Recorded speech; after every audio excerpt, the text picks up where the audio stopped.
27 years. You were the founding president of EPAM. You were a founding board member of the Sustainable Roundtable on Soy. You're in the mix. How do you see the journey? Yes, thank you, Andrew. And am I heard? And thank you, CIFOR, for the global leadership on this really critical issue. The big winning solution against climate change in the near term is going to be from the land.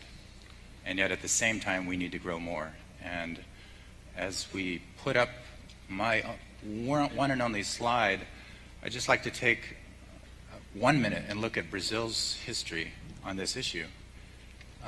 Is it up there? Brazil, if we look at these state-by-state performances, phenomenal progress towards what we might call low-emission, sustainable, equitable development. If we define that approach to achieve healthy landscapes as focused on getting more food, more forests, better livelihoods, and lower emissions, Brazil has achieved 3 of those at scale. Deforestation, with the new numbers, is down 75% below the 10-year average. Look at Mato Grosso in the lower right. Soy production has increased 3.3, almost fourfold. Enormous increases in the cattle herd as deforestation has fallen 3/4. This is success. On livelihoods, there's been expansions of indigenous reserves and territorial claims and demarcation, but smallholder agrarian farm settlements have literally been left out of this progress with some important exceptions. What really strikes me, though, is this success has not yet translated into heroes on the ground. We have heroes who've implemented the law, who've done the right thing, who've intensified their cattle production, and yet they are not recognized. They feel, if anything, that they're still villains. There's been exclusion from markets, exclusion from capital, from credit. There's been threats of jail, threats of fines, so that the heroes on the ground are still wondering what else the world is going to expect from them.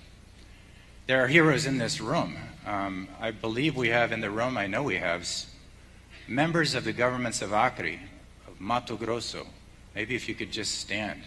Members of Tocantins. I thought I saw Ana Luisa. Amazonas. Oh, you're shy. There's Mato Grosso. Yes, Mato Grosso. Okay. We have some other heroes of this story. I know Tashka. Are you in the room? Tashka Yawanawa from Acre. Edwin from Coica.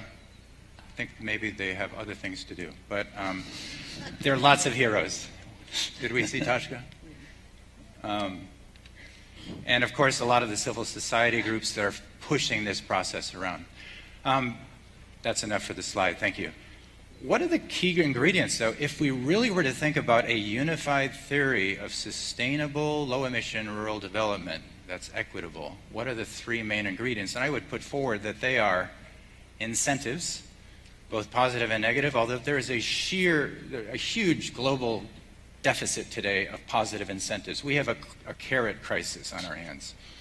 And a positive benefit can be liberating a farmer from bureaucracy, making it easier to access credit, so it takes 1 month instead of 8.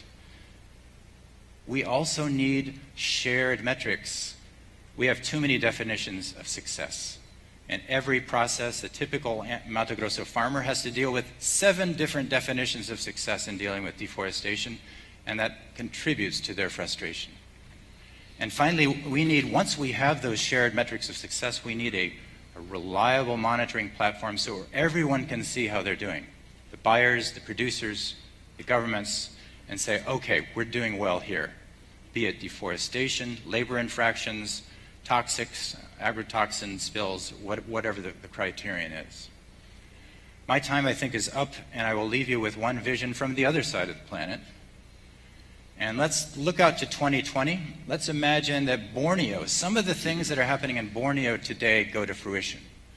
Governor Taras Narang, the head of Central Kalimantan, also the president of the Indonesia Dayak Council, his roadmap to low deforestation, productive, poverty alleviating development for his province has gone to scale. The partnerships he has with 4 districts today and palm oil companies. I was with him 2 months ago when he had 25 palm oil companies in the room basically saying, we have to do this together. Well, that model has gone to fruition. Dayak communities now, instead of producing 11% of palm oil, are producing 20%, which is their target for 2020. Investment is flowing in. Eastern and Western Kalimantan, Sabah, the entire province, the entire island is moving towards this agenda in a race to the top because they see that it brings benefits and you can get reelected on this agenda. Imagine that.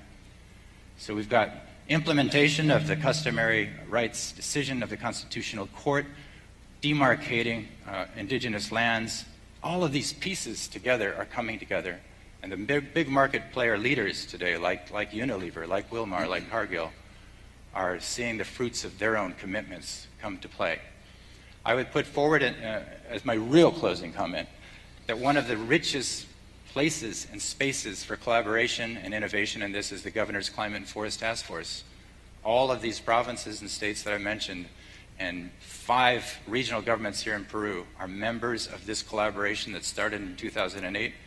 August of last year put out a challenge to the world. We'll lower deforestation 80% if there's adequate finance, if the market cares, and we're going to give much of that revenue that comes in to the indigenous groups and communities. There we have it. There's a challenge. It's very real. It's getting us to landscapes. We can do this. Thank you.